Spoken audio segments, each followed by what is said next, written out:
वालेकुम दोस्तों। पाकिस्तान क्रिकेट में आगे क्या होने वाला है, इसको लेकर मोहसिन नकवी ने एक बड़ा डिसीजन ले लिया है और वो डिसीजन मोहसिन नकवी ने अपने कंधों पर नहीं लिया, पाकिस्तान के हेड कोच गैरी क्रिश्चियन के कंधों पर लिया है, जो कि उनकी हमेशा से एक आदत रही है। और उसके अलावा दोस्तों, पाकिस्तान प्लेयर्स के जो सेंट्रल कॉन्टैक्ट हैं उनसे अब वाज़ह हो जाएगा कि कौन से प्लेयर्स की पाकिस्तानी टीम में जगह बन रही है और कौन से प्लेयर को पाकिस्तानी टीम से फारग किया जा रहा है। इफ्तिकार अहमद पाकिस्तानी टीम में नहीं रहेंगे, इमाद वसीम को पाकिस्तानी टीम से बाहर किया जा रहा है। और साथ साथ दोस्तों, सर्जरी के हवाले से बड़ी अपडेट आ रही है कि सर्जरी का क्या बना, जो कि सर्जरी वर्ल्ड कप के बाद होनी थी। इसको लेकर अब फाइनल डिसीजन पीसीबी की तरफ से ले लिया गया है दोस्तों। वो डिसीजन भी मैं आपके सामने रखूंगा। वसीम शाह के लिए भी खुशखबरी है, वो भी दोस्तों मैं आपके साथ शेयर करूंगा। लेकिन सबसे पहले दोस्तों बात कर लेते हैं पाकिस्तान क्रिकेट बोर्ड में क्या होने जा रहा है। तो जी हाँ दोस्तों, पाकिस्तान के जो असिस्टेंट कोच हैं अजहर महमूद, उन्होंने पीसीबी के चेयरमैन मोहसिन नकवी को ये मशवरा दिया था कि आप पाकिस्तानी प्लेयर्स हैं जो इन्होंने जिस तरह की टी20 वर्ल्ड कप में परफॉर्मेंसेस दिखाई हैं, आप इनकी जो कैटेगरी है इनको ए कैटेगरी से बी कैटेगरी में लेकर आएँ, जिसमें शहनशाह अफरीदी, मोहम्मद रिजवान, बाबर आजम को आप ए कैटेगरी में रहने दें, शाहीन अफरीदी, मोहम्मद रिजवान को आप बी कैटेगरी में ले जाएं। तो उनका ये मशवरा था मोहसिन नकवी को।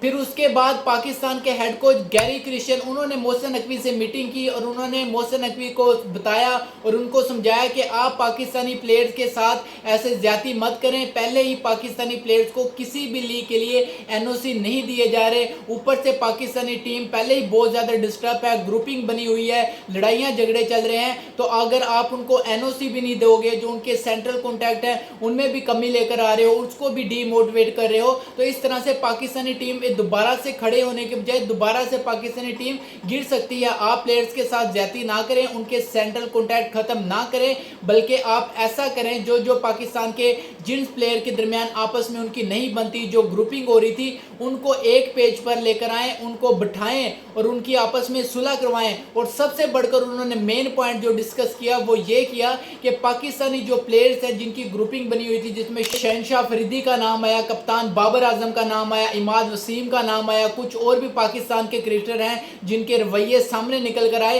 लेकिन उनका कहना था कि आप इन क्रिकेटर को बिठाएं, इनकी सुलह करवाएं। गैरी क्रिश्चियन का कहना था हमारे पास बैकअप नहीं है, हमें इन प्लेयर्स की आपस में सुलह करवानी पड़ेगी। गैरी क्रिश्चियन का कहना था कि पहले इनको एनओसी नहीं मिल रही, अब इनका सेंट्रल कॉन्टैक्ट भी डीमोटिवेट कर दिया जाएगा, तो पाकिस्तानी टीम में ग्रुपिंग भी चल रही है, तो इस तरह खिलाड़ी और मुतासर होंगे और पाकिस्तानी टीम को दोबारा से खड़े होने में फिर और वक्त लगेगा। तो लिहाजा आप इनके सेंट्रल कॉन्टैक्ट में रद्दोबदल ना करें और इनको सेंट्रल कॉन्टैक्ट की ए कैटेगरी में रहने दें। तो ए कैटेगरी की बात करें, बाबर आजम, मोहम्मद रिजवान, दो बैटर्स और दो पाकिस्तान के मेन फास्ट बॉलर, जिसमें शहनशाह अफरीदी और नसीम शाह का नाम शामिल है। तो जी हाँ दोस्तों, नसीम शाह के हवाले से जो अपडेट्स आ रही हैं, अभी तक ऑफिशियली अपडेट नहीं आई, पीसीबी ने अनाउंस नहीं किया, लेकिन ये कंफर्म अपडेट है कि नसीम शाह को बी कैटेगरी से उठाकर अब उनको ए कैटेगरी दी गई है, क्योंकि पिछले 2 सालों से वो वाहिद नसीम शाह है जो कि पाकिस्तानी टीम की तरफ से पूरी तरह से लड़ता है, बॉलिंग हो, बैटिंग भी हो, यहाँ तक कि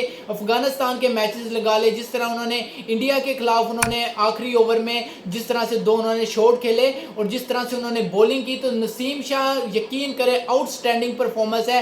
वो ए कैटेगरी डिजर्व भी करते थे, अब उनको ए कैटेगरी ऑलमोस्ट मिल चुकी है। और बी कैटेगरी की बात करें, बी कैटेगरी में इमामुल हक, जिनकी परफॉर्मेंस तो नहीं है लेकिन फिर भी उनको रखा गया है बी कैटेगरी में, शान मसूद, फखर जमान और हारिस रऊफ, ये वो प्लेयर्स हैं जो कि बी कैटेगरी में है। और सी और डी कैटेगरी की बात करें तो जो इफ्तिकार अहमद हैं उनकी परफॉर्मेंसेस बिल्कुल जीरो है। 2024 में इफ्तिकार अहमद ने बहुत ही मायूस किया पाकिस्तान क्रिकेट फैंस को, अब उनको डी कैटेगरी में रखा जाएगा। और उसके अलावा इमाद वसीम की बात करें दोस्तों, इमाद वसीम की जिस तरह से शिकायत दर्ज हुई टी20 वर्ल्ड कप 2024 के बाद, इमाद वसीम को अब ओडीआई में नहीं रखा जाएगा, उनको सेंट्रल कॉन्टैक्ट नहीं दिया जाएगा, क्योंकि इमाद वसीम टी20 के लिए फिट नहीं है, तो वो ओडीआई में कैसे फिट हो सकते हैं, टेस्ट वो पहले नहीं खेलते।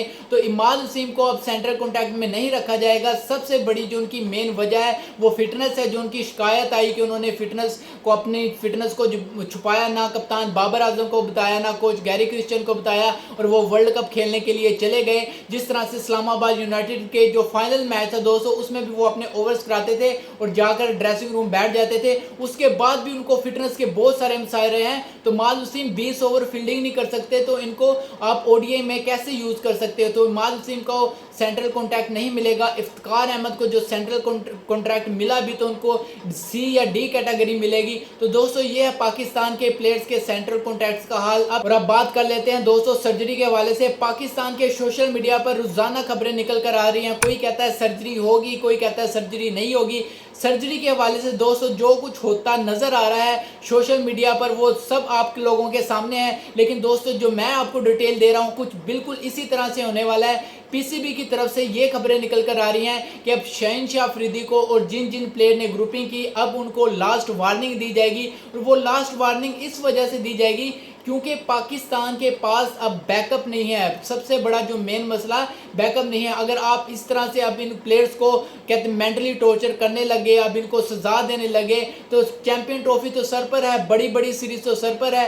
साउथ अफ्रीका के साथ हमारी सीरीज है, ऑस्ट्रेलिया के साथ हमारी सीरीज है, इंग्लैंड के खिलाफ हमारी सीरीज है। तो अब इन लोगों को सजा मिलने लगी तो पाकिस्तानी टीम में खेलेगा कौन? पाकिस्तान क्रिकेट बोर्ड की ये भी मजबूरी बन गई है कि अब इनको सजा भी नहीं दे सकते। अब इनको कहते हैं ना, इनकी सर्जरी भी नहीं कर सकते। तो सर्जरी कोई होने नहीं जा रही, ये ख्यालात ज़हन से निकालने की सर्जरी होगी। हाँ थोड़ी बहुत इनको डोज वगैरह लगेंगे, इंजेक्शन वगैरह लगेंगे। लेकिन अब तक जो अपडेट आ रही है वो यही आ रही है कि इन तीनों को बिठाया जाएगा, कप्तान बाबर आजम को, शहनशाह अफरीदी को, मोहम्मद रिजवान को, कि पाकिस्तानी टीम में जो कुछ चल रहा है इन सब चीज़ों को ख़त्म किया जाए और एक नए सिरे से जो भी पाकिस्तानी टीम का कप्तान हो उसके पीछे 10 के 10 खिलाड़ी खड़े हों और मैदान में पूरी हिम्मत मारें। क्योंकि आगे पाकिस्तान की बहुत सारी सीरीज आ रही है और उसके बाद पाकिस्तान ने चैंपियन ट्रॉफी होस्ट करनी है। तो दोस्तों ये कुछ खबरें निकल कर आ रही हैं और होने वाला भी कुछ इसी तरह से है। क्योंकि अगर आपने सर्जरी की तो पाकिस्तानी टीम तितर बितर हो जाएगी और बिखर कर रह जाएगी। तो दोस्तों ये थी अब तक की अपडेट्स। वीडियो अच्छी लगी तो वीडियो को लाइक करें, अगर चैनल पर आए हैं नए तो चैनल को जरूर सब्सक्राइब करें ताकि मजीद इसी तरह की अपडेट्स दोस्तों मैं आपके साथ शेयर करता रहूं। अब तक के लिए इजाजत दीजिए, अल्लाह हाफिज।